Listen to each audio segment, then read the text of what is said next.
एक modern space suit असल में क्या है? ये सिर्फ कपड़े नहीं बल्कि एक पर्सनल स्पेसशिप है।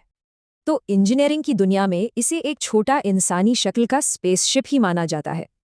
तो इसे बनाने में सबसे बड़ी चुनौती क्या है? यही वो मुश्किल सवाल है। जिंदा भी रखना है और मूवेबल भी। देखिए, स्पेस का वैक्यूम किसी को नहीं बख्शता।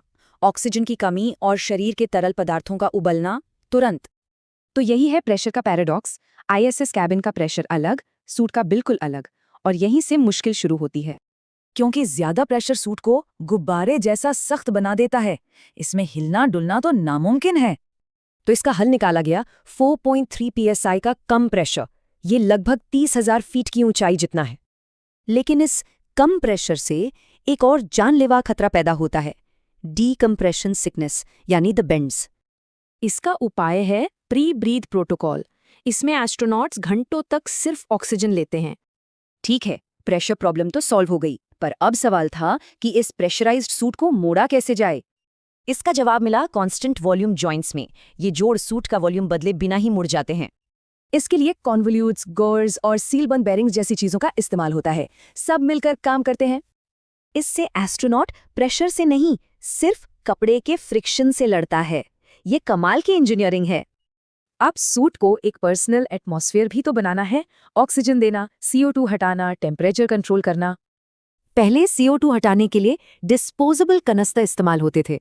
अब मॉडर्न सूट्स में रीजेनरेटिव सिस्टम्स हैं। ये स्विंग बेड सिस्टम कमाल का है।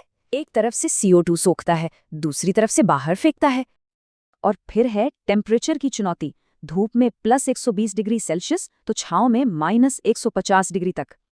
इतना ही नहीं, एस्ट्रोनॉट की बॉडी खुद काम करते हुए काफी गर्मी पैदा करती है। उसे भी निकालना होता है। शुरू में सब्लिमेटर का इस्तेमाल होता था। ये बर्फ को वैक्यूम में फेंककर पानी ठंडा करता था। लेकिन अब नई जनरेशन के सूट्स में एडवांस्ड मेम्ब्रेन इवेपोरेटर्स हैं, जो ज्यादा एफिशिएंट होते हैं। अंदर एक लिक्विड कूलिंग गारमेंट होता है। इसमें ट्यूब्स का नेटवर्क शरीर पर ठंडा पानी घुमाता रहता है। तो इस पर्सनल स्पेसशिप का भविष्य क्या है? जैसे जैसे हमारे लक्ष्य बड़े हो रहे हैं, इसे भी बदलना होगा। जैसे जीरो प्री ब्रीथ सूट बनाना, धूल से निपटना और पूरी तरह से closed loop life support system तैयार करना। तो कपड़ों के एक टुकड़े से लेकर ह्यूमन शेप्ड स्पेसशिप तक, ये EMU इंजीनियरिंग का एक बेहतरीन नमूना है।